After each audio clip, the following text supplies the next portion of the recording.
Hey everyone, welcome to StudioJake Live. Originally, I had my all-star panel complete with Rosemary Dewar and Ezra Celeste, known as the Sleepy Rebel. Unfortunately, Ezra had an emergency and she won't be able to join us. But as always, I have Rosemary Dewar. She's a good friend of mine. She's a fellow writer. She writes for Red Alert Politics, Athens Now, and The Rouser. You can find her on Twitter and on Facebook. You can find her in the social media sphere. So Rosemary, thank you for joining us. Thank you so much for having me back, Jake. It's awesome. Today is the weekend before Halloween, and Halloween kind of falls. I think it's on Tuesday. Yes. So we're jumping the gun a little bit. So I'm dressed up as a Texas Ranger in support of my Houston Astros, who are winning the World Series right now. And Rosemary is Jyn Erso from Rogue One, A Star Wars Story. Yeah. So, which was an amazing movie. So we're going to talk about a little bit about some of the horror that gave us genuine fear, where we were actually scared and slept with the light on that night or something like that. And later at the end, after we go through some of the modern movies we've seen, we're going to take a look back at retro films and compare them a little bit. So, Rosemary, I'm going to let you start. Okay. What's a movie? What's your first pick for our Halloween movie nights? So my very first movie that I'm going to pick is The Reaping from 2007 with Hilary Swank. And one of the things that was really interesting about it, the story of the woman who's at the center. She ends up losing her daughter, and because of it, she ends up losing her faith. And she ends up kind of debunking these supposed supernatural things that happen throughout the world that she's getting called for.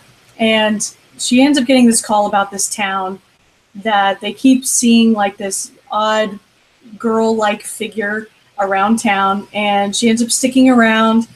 And there seems to be multiple manifestations of the 10 plagues happening in this town. And she ends up encountering the girlish figure that they end up finding out is a real girl, not just a figure. And the rumor was that she was killed before, but she's actually alive. And as she kind of gets to know the town a little bit more, she ends up finding out that it's a Satanist worshiping town. And the girl is actually a survivor of a human sacrifice. Oh, I just want to interrupt you. Just so you know, there will be spoilers for these movies, yes. Hands down. I just want to throw out a spoiler warning. Sorry, I didn't mean to interrupt you. Go right ahead. Tons of spoiler alerts. So we end up finding out that the young girl is a survivor of a human sacrifice, and it's like with all the manifestations that are kind of going on.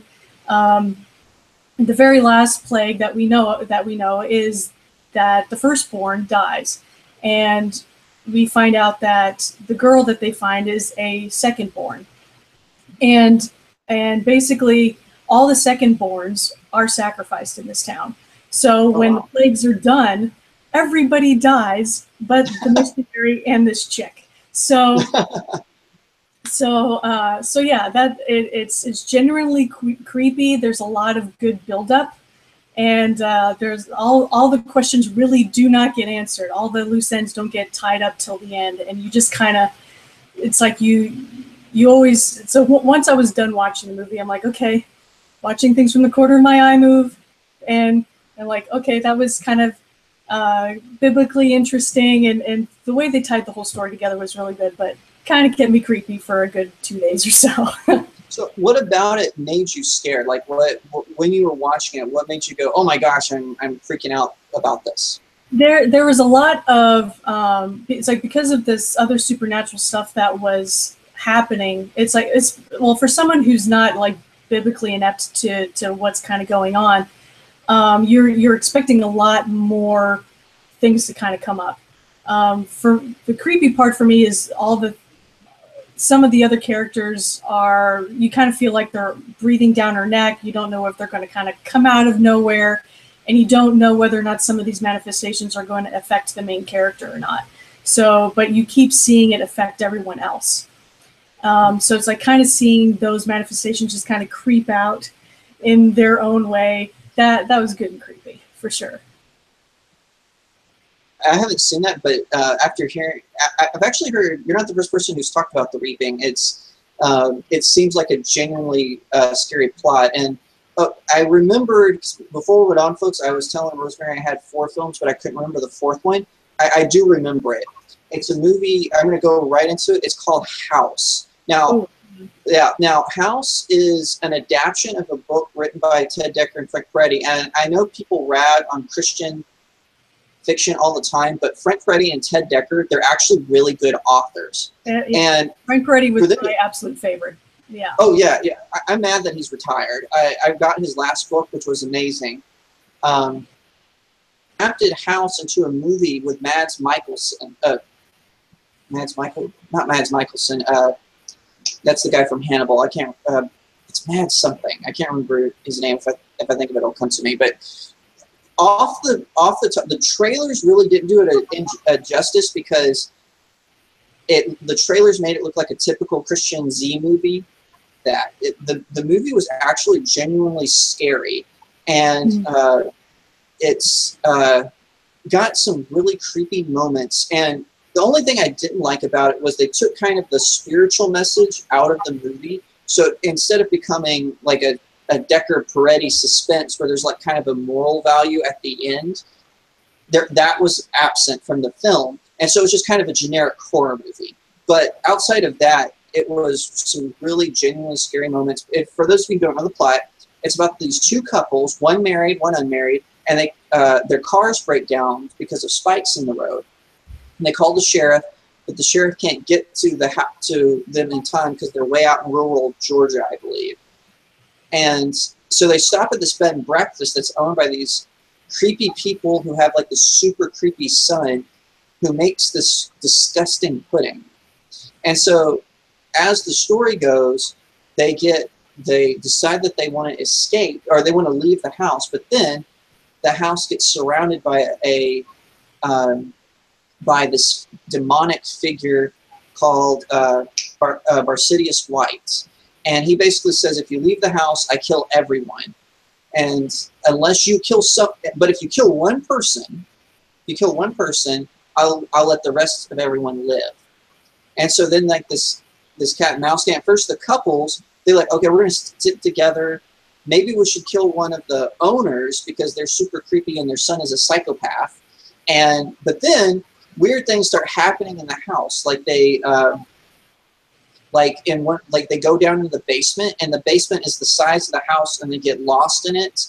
And then they start seeing mirror images of themselves, and it was super to see it visually after reading it. And like I said, they did change a lot of the stuff from book to movie, because they had to make the movie a little bit shorter. Otherwise, the movie probably would have been out 4 hours long if they had everything from the book. But just to see how I believe it was the Joker who said that one bad day can drive a person insane. And that was basically the premise of the movie.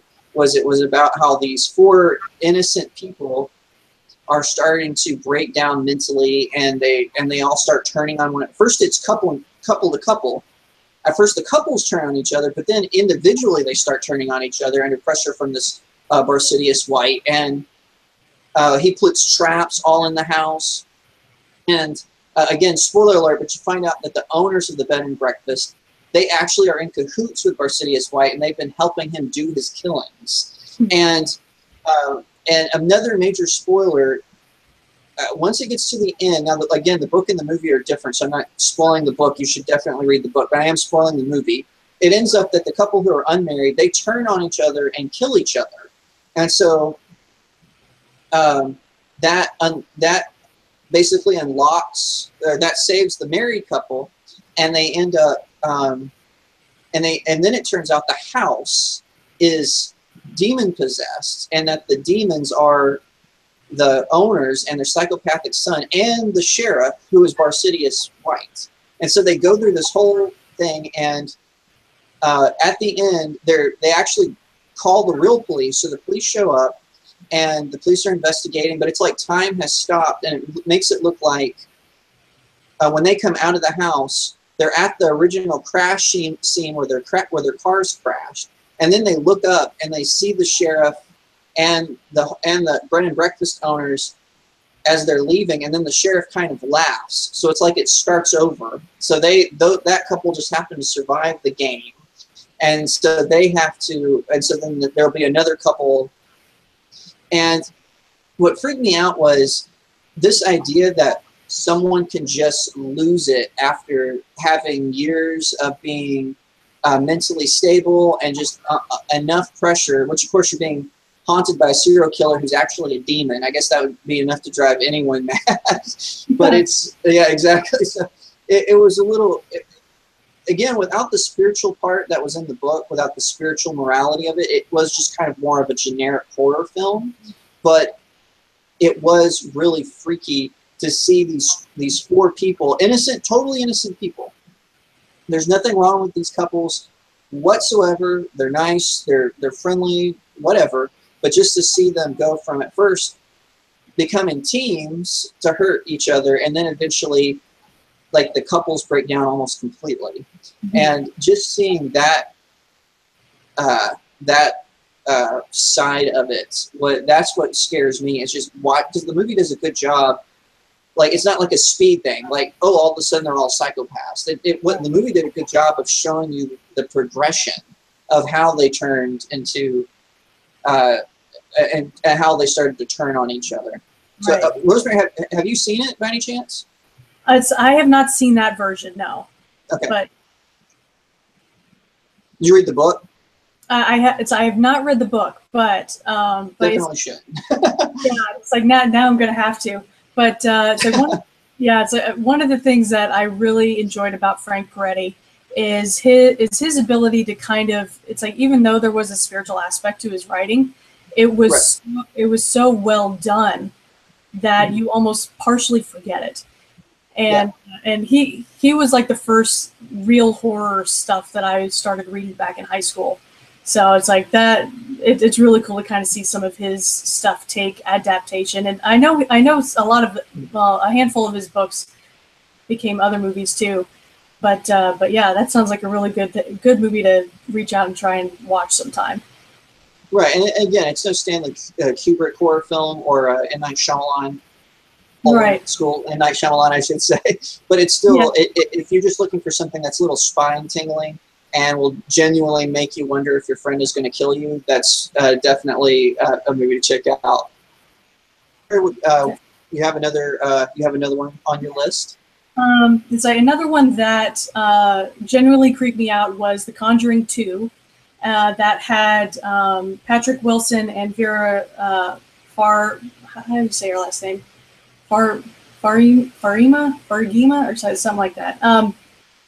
But the main couple are missionaries that kind of go out before, say, like, I guess either the church or the Catholic Church want to go out and make a case for them to be out at a certain site because of demon possession or demon oppression that's happening either with the family or in an area.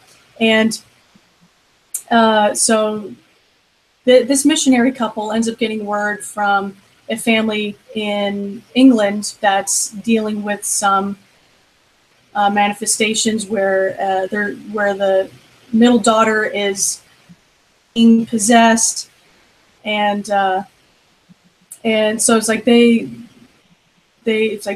hesitantly go out there. The wife is like, look, if this gets too dangerous, we're just going to call it quits and go home. And the husband's like, okay. It's like he really does not want to give her that okay. And so they go out there and they end up seeing the manifestation. The family is dealing with pieces of furniture flying across the room, people getting bitten, and the wife ends up figuring out that this demon manifestation is something that she's been encountering previously with other cases that her and her husband have taken on in the past. And so it's like they are able to kind of decrypt what's going on, and they are able to extract the demon from the house, and the family is able to live in peace after that. But the genuinely creepy part about this is like the actual blasphemy part of the manifestation. The demon that they're dealing with actually shows up as a nun, and you're just it's like, okay, that's good and creepy.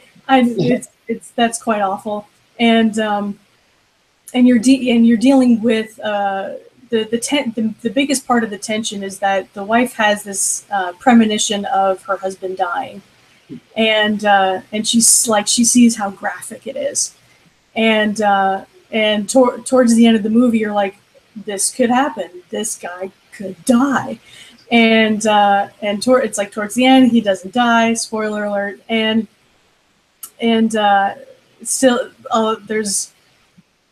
It's like the way that they decided to build up everything is very, very gradual. There's sometimes where tension is there, but nothing manifests at all, but you expect it to.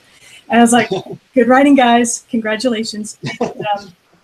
So yeah, that was a genuinely good and creepy movie. And after watching that, that's like you would hear something kind of shuffle and be like, okay, what's going on? But yeah, that's like overall, it was a really good, creepy movie. That's really cool. And now the Conjuring series, it's based on a real couple, right? Yes. Now I know they fictionalized the circumstances, but they were real paranormal investigators who, I don't know if you can tell me this, but they were actually like really strong Christians. Yes, they are. They kind of mixed. I know I do know they kind of mixed a little bit of like spiritualism in with their Christianity, which is not always good. But I do know that they were like very vocal about their faith, and they met regularly with Catholic priests and pastors. Did the movies kind of shy away of this, like they tend to do with Christian characters or Christian historical people? No, it was very, very blatant with it. That was one of the really cool juxtapositions that you get to enjoy about the film. Is like, it doesn't matter how bad it gets. The couple is very, very secure in their faith, and they don't care what they come up against. They're like, we're going to get rid of this thing. And it's like, and they lean on each other a lot. Their relationship is really great. And it's like even the husband being able to kind of reinforce why they're there. And it's like, and yes, their faith is at the very, very forefront of their experience with the family, and even their interactions with the Catholic Church before they even head out there. And they were willing to kind of be on the front line before the church decided to show up. So, cool. Yeah, so they took it upon themselves to investigate, and they were very vocal about where their faith stood and what they were willing to do in order to kind of see this investigation come to a close. That's really neat. I'm glad that they don't try to hide. Like, I remember I was worried when I saw I'm gonna forget it, the movie about the Olympic athlete who was captured by the Japanese in World War II. Yeah. I can't remember what it's called. That Angelina Jolie directed it. I was worried that they would try to find, because he was a real person. I was worried that they would hide his Christian faith, but Angelina Jolie did not. Like, they made it. They made the reason why he was able to survive the prisoner of war camps was because of his faith. Right. And so, and they even kind of like made him like he was an example of Christ to his fellow prisoners, which I thought was really cool. Like, there was even a scene. Man, that's gonna drive me crazy. I can't even. I'm gonna have to Google the movie. But there was a scene where the Japanese made him hold a beam for all day. Yeah. And so it looks like him like holding like a cross basically from the way he's standing. So that's really cool that they did that especially for a horror film, because horror films tend to often downplay faith. I know The Omen was really famous for doing that. They would always downplay the power of faith, despite the fact that The Omen is about, you know, the Antichrist. Right. You know, one of the Yeah. a major biblical person that we are warned about, obviously. Yeah. But it's definitely one of the anyway, beefs. so Yeah, it's definitely one of the beefs. especially what? It's definitely one of the beefs that I have when people, well, when stories are told about ghosts and demons and stuff like that. It's like, if there's evil, there's good, and if Right. it's at least equal, if not the good is even greater. So even in juxtaposition to something like Exorcism of Emily Rose, which some of the theology in that is so off base.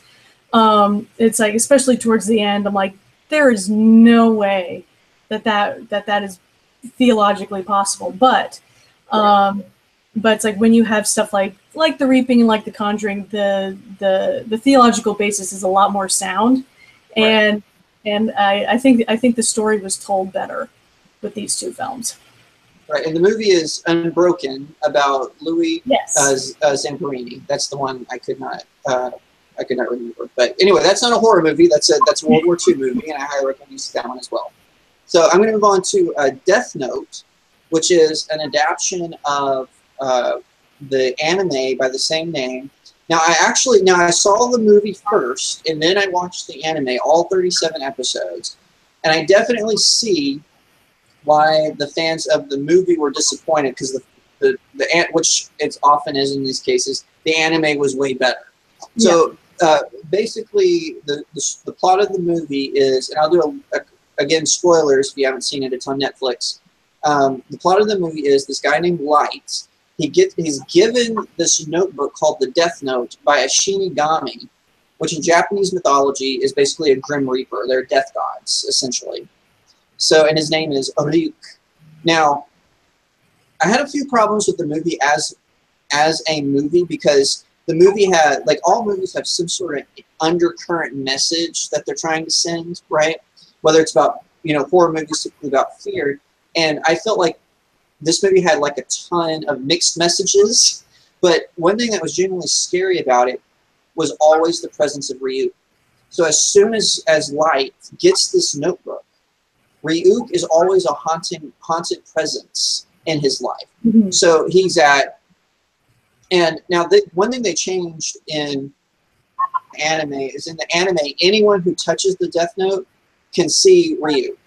But in the movie, they made it only the person who is the steward of the notebook, only they can see it. So to me, that added an extra creep factor to it, because there would be scenes when Light would be talking, and Ryuk would say something to him, and he would respond to Ryuk, and so people would be like, "Who are you talking to?"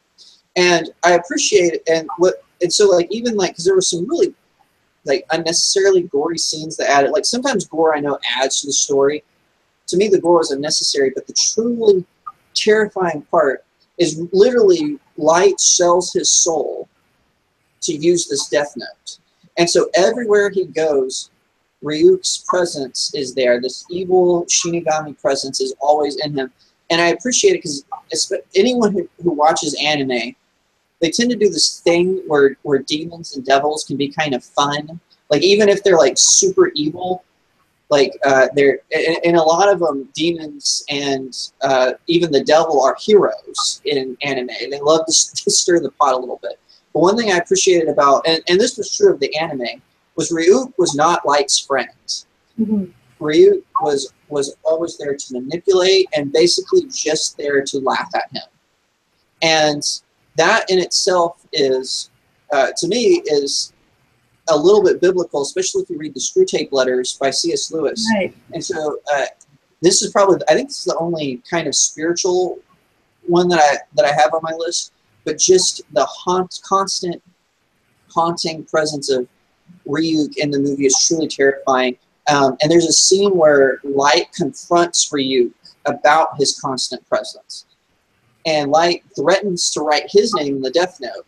And he says, "I'm going to write your name, Ryuk." And Ryuk goes, "My name, I have 4 letters in my name. The closest anyone's ever gotten is 2. Keep that in mind before you write my name." And it goes to the point where, because Light kind of starts getting enjoying this power, because anyone whose name he writes in the death note dies. And he starts to enjoy the power. So it's costing him his soul and basically his privacy, his identity, with this constant with Root's presence constantly there. And he's giving it up for this power over life and death, or just death, basically. And one difference between the anime and the movie is in the movie it shows Light going from just being a kid who wants to be more like a vigilante. And in the anime, as soon as Light gets the book, he's like ready to play God. Like he's ready to go. And but again, the true and terrifying, and Willem Dafoe was the voice of Ryuk, so that added an extra creepy factor to it. And just everything, like, Light has to give up everything. He has to give up love. He has to basically give up his family. He has to give up who he is to take on this persona. And I think the direction the movies are going to go, which the anime did not, but just judging from how the movies work, I'm wondering if at some point, because they said they wanted to make it a trilogy. I don't know if they will because the reviews were so bad. But if I'm wondering if they're going to make Light become more like Ryuk, which, like, again, I said the anime doesn't do that at all. Right. And Ryuk is just more of a, Ryuk's presence is definitely felt, but just that creepy, like, there's a scene where he's eating a burger at a cafe, and Ryuk is on the other side of the window just watching him. And it's super creepy. And someone comes to talk to Light, and like he looks up, and now Ryuk's in the doorway. And it's like every time something happens, Ryuk's presence is always felt, and it's always there. So just that genuinely, I guess it's more creepy than scary, but it definitely was enough to make you feel slimy when you're watching it. Does that make sense? Oh yeah, definitely. Oh, and by the way, it's Michael Madsen played Barsidius White in House. Not Mads Mikkelsen, Michael Madsen. There we go.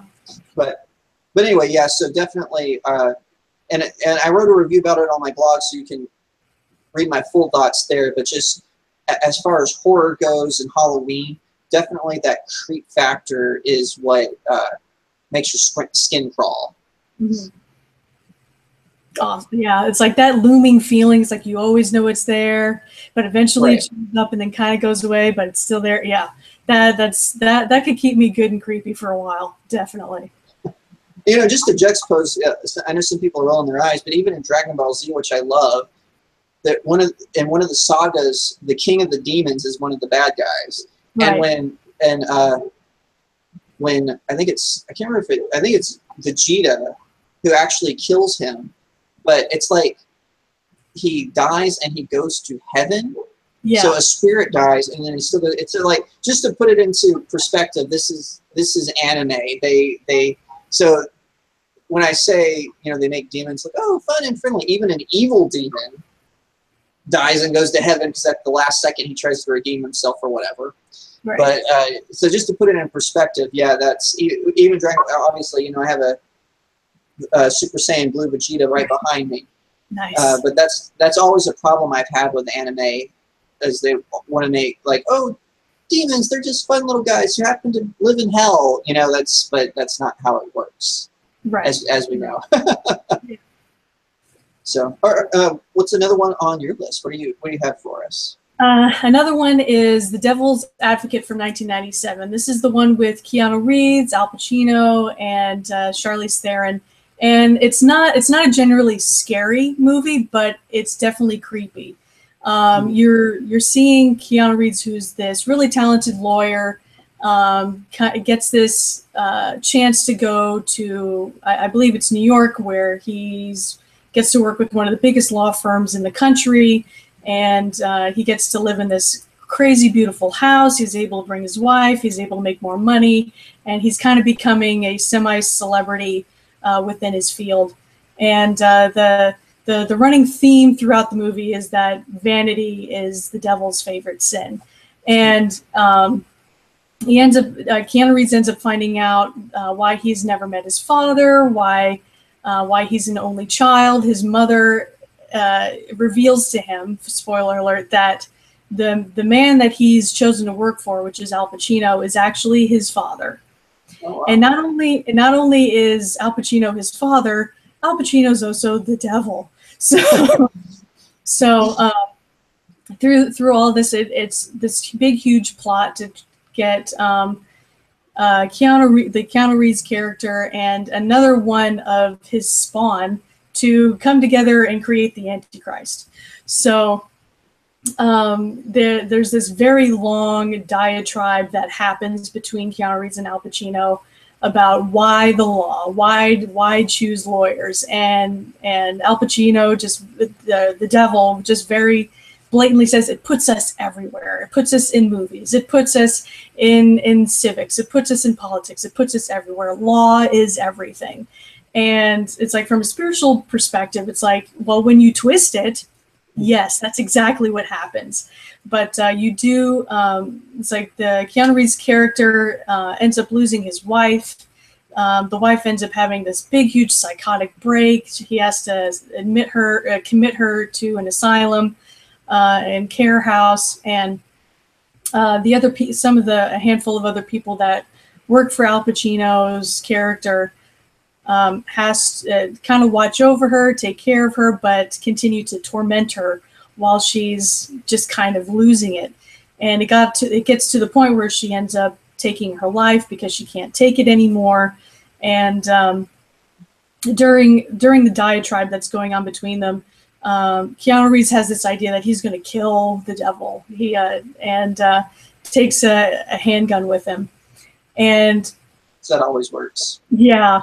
So it's like he's only partial human form. It doesn't quite work this way, but because Keanu Reeves is human, he's able to find out that if he sacrifices himself, the creation of the Antichrist can't happen. So he ends up taking his own life, and the Al Pacino's character just completely loses all composure.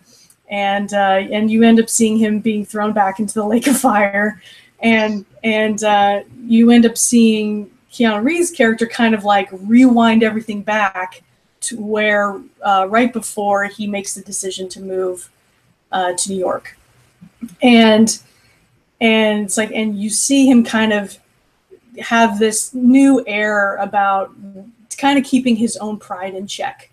And it's like he knows he's talented, and he ends up making one better decision. And one of his friends, who's a reporter, he's like, what? You've now had a change of conscience? A lawyer telling the truth? What is this? Mm-hmm. And so he gets him to agree to one more interview, and the friend ends up at the end turning back into the devil and just gives the one line. It's like, vanity is my favorite sin. And it's definitely a good way to kind of keep your own self in check just a little bit. And but yeah, that it's not 100% like spook you crazy, but it definitely is one of those looming creepiness. You do see manifestations of demons here and there, but overall it's a good movie parable. If anything less, it's pretty good. That's really neat. And Al Pacino is, to me, Keanu Reeves is kind of hit and miss, but yeah. Al Pacino, even in Jack and Jill, which was a god-awful movie, I shouldn't even say god-awful, like that's how bad it was. It was just terrible. Even him in that movie was good. You know, his acting was good. He played himself in Jack and Jill, spoiler alert, not that you'll ever see it or want to. But even his scenes were at least watchable compared to the rest of the film. So I can see him playing the devil almost like too good. I remember there was a Christian movie, The Omega Code, and then it had a sequel called Megiddo. And I can't remember the actor who. It's another Michael, but I can't remember his name. But Michael Biehn. Who is it? Michael Biehn. Right. Yes, and was he the one he played, but he didn't play the Antichrist though, did he? No, that's Michael King. I believe. Okay, right. And sometimes I would watch those movies and I would go, why would you want to be able to play the devil or the Antichrist that good. Like, yeah. Well, I mean, but I can see that in Al Pacino. Yeah, and it's like, and Michael King played John the Baptist in Jesus of Nazareth. So you're just like, that's a double take, kind of creepy. But I haven't seen him in anything recently either. I've seen Michael Biehn in some stuff, but I haven't seen him. I saw Michael Biehn in a cheesy well, it wasn't a cheesy kung fu movie. It was a kung fu cop movie, and he played a character. But that was the last like big thing I haven't seen King in anything in a long time. Yeah. But anyway, the second one of those was the best. Megiddo was far better than the Omega Code. It's like they woke up and thought, man, Omega Code, which Omega Code wasn't terrible, like Left Behind was, but it's like they woke up with, and they thought, let's go above and beyond with Megiddo. Yeah. But let's see, where is it going? Oh, okay. So moving on, next one I want to talk about is The Call with Halle Berry. And again, it's kind of like what you were talking about with The Devil's Advocate, where there were genuine scary moments in the film, but most of the film wasn't necessarily horror. Basically what it is, Halle Berry plays a 911 operator who gets a call from a girl who says there's a man in her house, and the girl hangs up. She hears the guy come in her room, and then Halle Berry, though, calls the number back. And so kind of like the scene in Taken, the guy kidnaps her, and he picks up the phone, and she says, listen, you don't have to do this. We can get you help. And he basically says, it's too late for me, or something like that. So then Halle Berry transfers to the training center, and she's training new 911 operators, or 911 operators, not 911, 911 operators. And she gets a similar call. This girl has been kidnapped, and she's thrown in a trunk. And so they're trying to figure out where she is, and they're getting her to do things like knock out the light, and because he has paint in the trunk, and they're getting her to dump paint so the police can follow the trail, and the guy's just driving like crazy. And those scenes aren't necessarily terrifying. What's terrifying is the scenes with the killer. He was played by a WWE wrestler, but I can't think of his name. But the way his size, his height. So we always think of these serial killers as like they're these larger than life guys, but like Ed Kemper was fat. Like he wasn't like good looking, and I guess what's his name? Not the son of Sam. The guy who defended himself, like his name's escaping me. He was like the only one who's him and the Night Stalker. The two of them were handsome, but a lot of these serial killers, they're not good looking. They're actually just kind of plain. But this guy is just big and scary. And so the scenes with him, where he shows you what he's doing with his victims, which they do everything off screen, so you don't actually see it, which only makes it more terrifying. It's not like Saw, which I actually heard Saw everything happened. The first Saw everything happened off screen, and then 2 and beyond they extended it, so you got to see all the bloody goodness aside. But I've never seen a Saw film. But anyway, those parts with him, like they did a good job of making him really, really scary. And I told Rosemary this before we went on air. I was so freaked out by the film that I actually went into at the time I was going to college. I was still living at home. My parents and my sister were gone, which it was very unusual. I don't know why that was. Oh, that might have been after my sister got married. Maybe that's why she was gone. I can't remember. I can't remember exactly. But we were. I was home alone. My bedroom was upstairs, and this movie so freaked me out that I actually went into my garage, dug out my old high school baseball bat from when I played baseball, and laid it next to the couch, and I slept on the couch that night, which we had a comfy couch at the time, but that's how scary it was. I was so freaked out by this film. It really made me nervous, and again, it's just they did a great job with this guy's presence. And even at the end, when they catch him, and again, a spoiler alert here, basically what happens is Halle Berry hears a sound in the last call, and so she goes to where where they last spotted the car, and she hears a sound, and so she recognizes from the phone call, and so she goes and she finds his lair, and she frees the girl, and they end up knocking him out and tying him to a chair, and then they just leave him. And and so he's like, when are the police coming?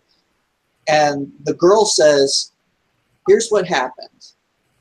I got away, and she found, pointing to Holly Berry, she found me in the woods, and you disappear. And then the girl and Holly Berry leave him in the chair. And I got to thinking, that's a big dude.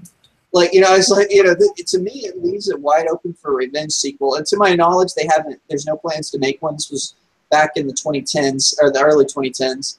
But just the way they made his presence when he was on, and also you didn't see his face fully until they had him tied up in a chair. So that only made it creepy, was even creepier, because you didn't really know what he looked like. Mm-hmm.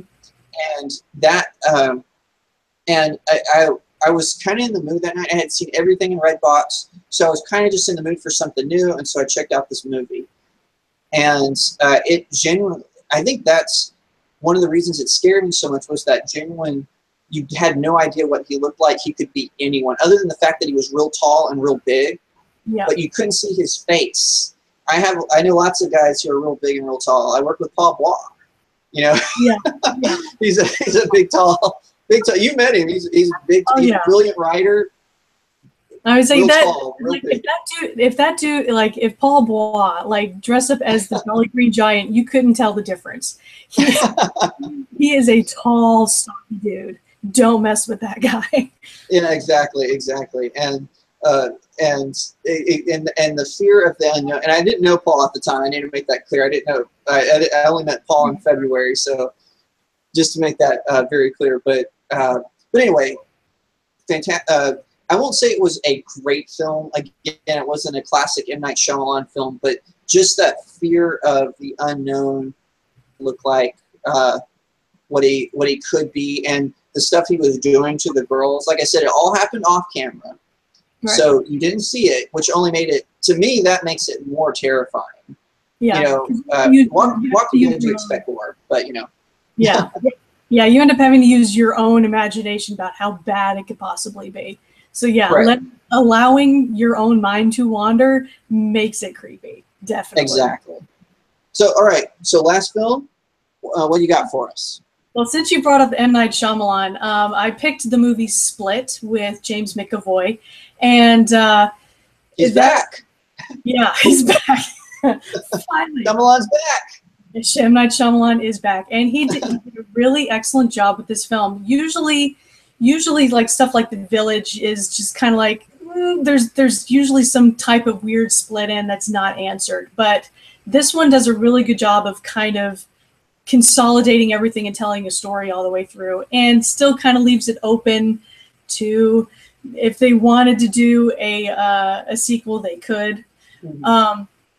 But the story is about the central character is someone who is dealing with 23 different types of split personalities, and they all root up from his history with an abusive mother, and even some of this sexual abuse that he dealt with as a child. And so at the very beginning of the movie, all you see is like the very end of a birthday party, and you don't really know why. And you see like the two popular girls taking the unpopular kid home, and while they're in the car, James McAvoy shows up and abducts all three of these girls, and you don't understand why he's doing this. So he ends up taking the girls and puts them all in this underground room that he's built, and they're all trying to devise their way out of it, and she just kind of keeps quiet and very oddly keeps her cool, and no one quite understands what's happening. And so it gets to the point where he ends up separating the girls out because they've devised such a good way of trying to think around him, or maybe trying to escape in some way. And so while he's dealing with these 23 personalities, he does have a psychotherapist. And the psychotherapist is very aware of all 23 of these split personalities, and there's a 24th one that really doesn't manifest until the very end. The psychotherapist is trying to tell him, it's like, well, this one doesn't really exist. None of the other personalities have really said they've seen him or interacted with it. And it gets to the point where that the beast is the last personality that finally manifests, has this thought process that he can make the human body that he's living in the most optimal and superhuman, where blades can't pierce the skin, and it's very easy for him to kill people, and he ends up feeding off other humans in order to kind of satisfy himself. So the girl ends up finding a way where the psychotherapist comes and visits the character and tries to kind of help him out, and she ends up getting attacked and writes down on a piece of paper the character, like the central identity of the character, and the girl finds it after trying to find a way out, and says the guy's name, and the guy, basically James McAvoy's character, basically says, just kill me. I know I've done some horrible stuff. I can't get these personalities to stop. Just kill me. And so she tries to, fails, and while she's trying to still get away, like you end up kind of it keeps taking you through kind of backtracks of what her life was like, and we end up finding out that she herself was sexually abused by her uncle, and her father ends up dying, and she ends up having to stay with her uncle, where she continues to get abused, but you never see it. It's all inferred. And towards the end, it's like some of her clothes end up getting torn up, and you end up seeing all the marks that she's self-harmed herself with. And the last personality, the beast, ends up seeing her, and he keeps saying that the ones that are broken are stronger, and he kills the other two girls, and once he kind of sees how broken she is, he sees her as one of the strong ones, and kind of leaves her alone, and eventually he runs off, and you don't see him depicted again until the end of the film. But you see her being able to kind of escape and see, and it's kind of left in your mind whether or not she's end up going to go back home with her uncle where she's being abused or not. But you kind of see this wonderful juxtaposition of two people who have gone through a lot of trauma. And you see one who's like not fully completely out of her situation yet, but she's coping with it in a way that isn't destructive to other people. But you see James McAvoy's character, who has completely gone off the deep end. It's like he can't come to terms with it. He keeps trying to protect himself to the point that he ends up hurting people around him and killing people. So M. Night Shyamalan does a really good job showing that mirror of how different people deal with traumatic instances, and what's a slightly healthier way to deal with it and which way's not. But yeah, that was, you keep wondering about when these girls are going to get out. It's like it's this constant level of suspense until the very end, and that definitely kept me like on my seat and holding my breath during the film.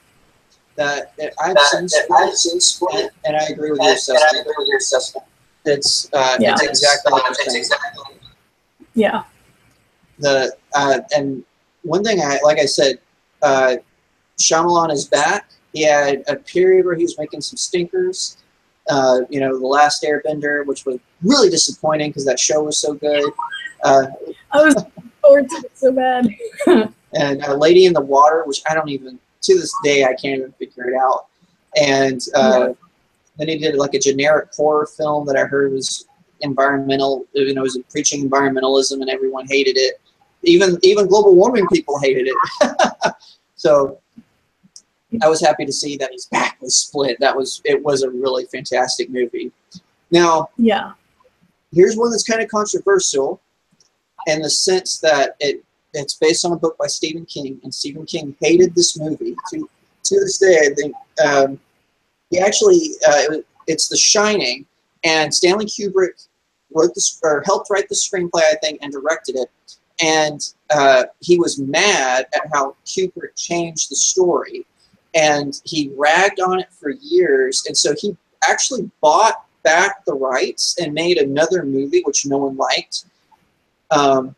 And in the contract, when he bought the rights from Kubrick, Kubrick made him sign in the contract that he would stop bashing his version. But I've not read the book. I hear it's fantastic. But the movie has Jack Nicholson in it, and I can't remember who plays his wife, but it's her only movie. After that movie, she retired from acting because it freaked her out so much. But basically what it has is this family, and they have a young son. They're going to become caretakers of this massive hotel that looks like a mansion way up in the mountains. And while they're there interviewing for the position, and the idea is Jack Nicholson's character, who's also named Jack, he's a novelist, and he's trying to write a novel. And he thought, oh, that's great. We can take care of the mansion, and I can write at the same time. So turns out the hotel is haunted by not just one, but like many ghosts. And Jack keeps hearing this story about this a previous caretaker that murdered his family on the property, and so now and Jack, he makes a comment before they actually move into the hotel. He tells his wife, he goes, you know, it's funny, when they were giving us the tour, he said, I felt like I had been there before. And so then the ghosts want to possess the son, but the son is resisting them, and so they start to possess Jack. And he just goes from like the sweet kind of family man, and he slowly just starts to just become like the ghost piece. And there are scenes where he'll walk into a room and it'll be like it was like in the 1950s. The movie, I believe, takes place in the 70s. I could be wrong, but I think it's the 70s. And so, like, there's a scene because he's a recovering alcoholic, and he walks into the room where the hotel bar is, and of course it's supposed to be empty. It's just supposed to be in there. But there's a party going on. There's a bartender. He walks up and he talks to them. And it's amazing how casual what's creepy about this movie is how casually he interacts with the ghosts. And normally you go, oh, that's bad writing. But in this movie, they do it in such a way, you go, man, this guy's losing his freaking mind. And meanwhile, like I said, the ghosts are trying to get the boy. So there's like that famous scene where you see the twin girls. They're trying to get his son to succumb because they have the Shining, which is basically a way, which is where the movie gets its name in the book, where it's a special type of person who can sense what's going on in the ghost realm, I guess. I don't know how else to say it. So he slowly goes psychopathic, and there's the famous scene where his wife, he's chasing his family with an axe, and his wife hides in a bedroom, and he's breaking down, and he sticks his head in a crack and says, here's Johnny. And I had actually seen that scene on YouTube. I had watched it on YouTube. And my film professor, when I was going to college, had shown it to us as like a scene, you build up all this moment, and then it culminates. So I wasn't expecting to be scared by it, because I had already seen it.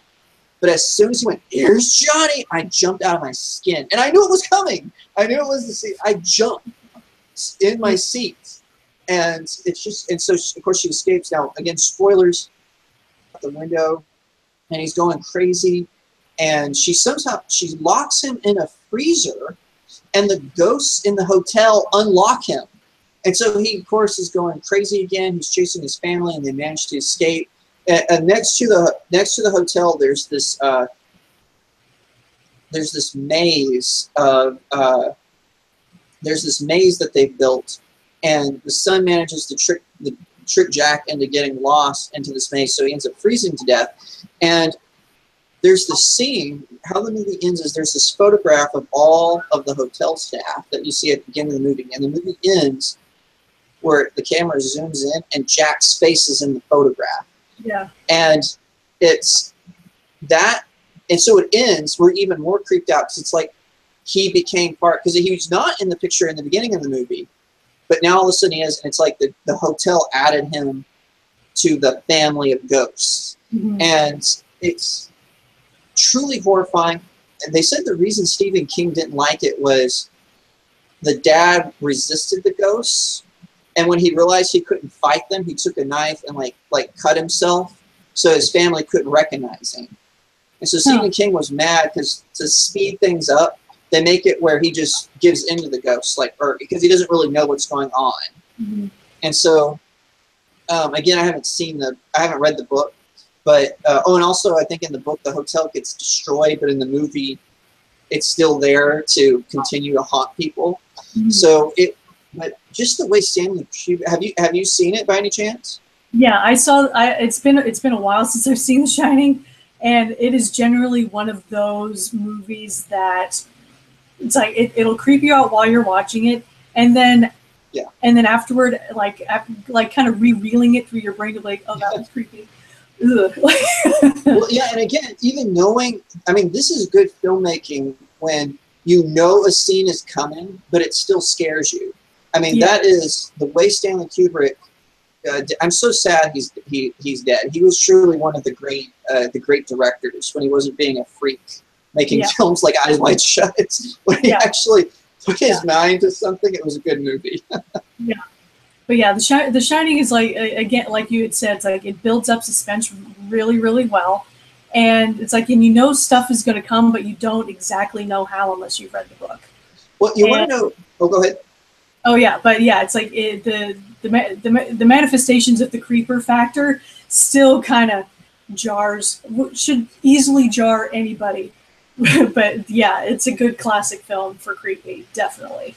There's and here's a little fun tidbit about it. There's actually a mistake in the movie where they tell Jack, the hotel owners tell Jack the name of the butler who killed his family. And then Jack actually meets the ghost of this butler, but his first name is different. It was a movie mistake. Jack Nicholson says the wrong name. And so, of course, this has led to fans theorizing. And so one of the theories is the butler wasn't actually the ghost of that butler. The butler is the manifestation of the house itself, of the hotel itself. And so he just takes on the last name of the last person he absorbed.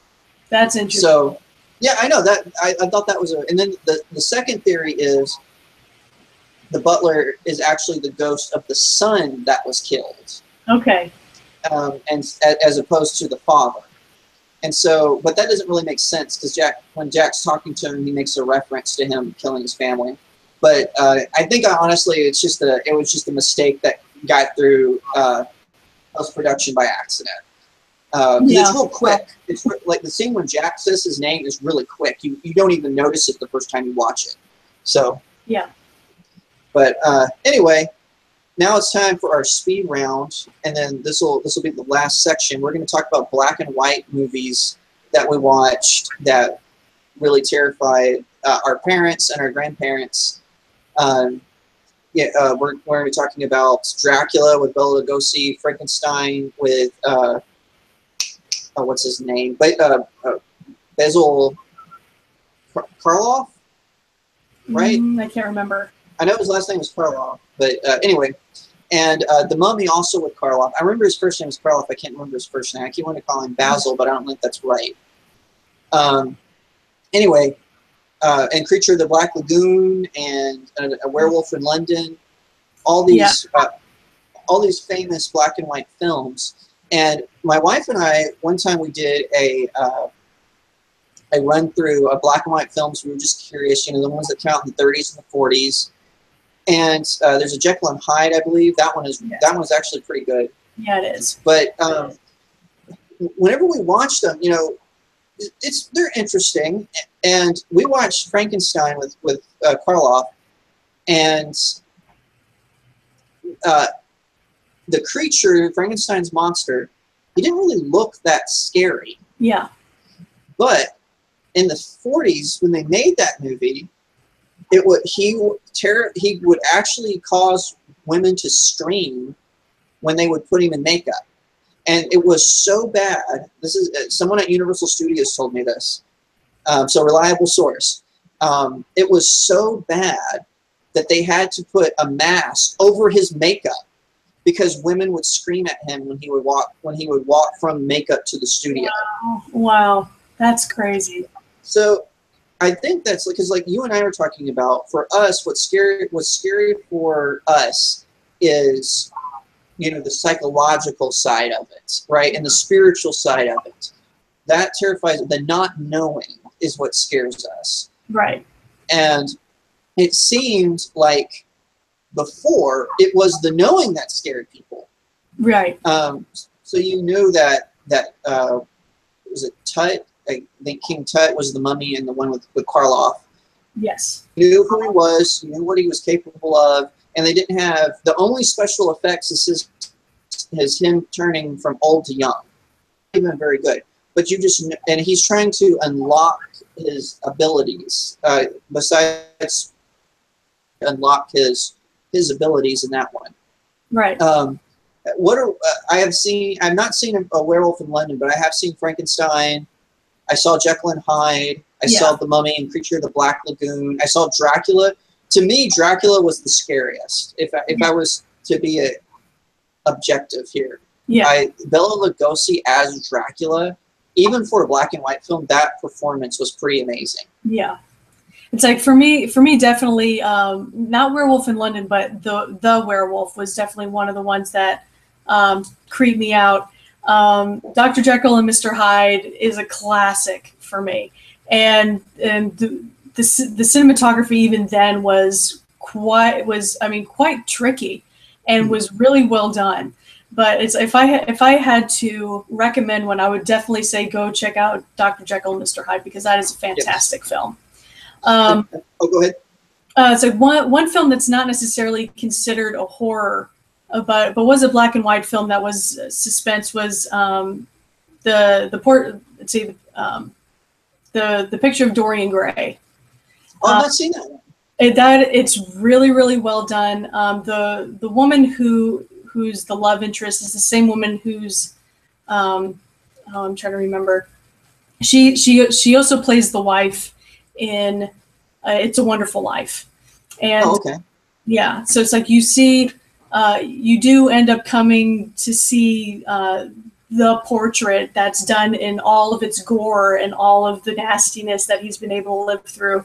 And but yeah, that I'd say is another good film, black and white kind of suspense thriller to watch. Another good one.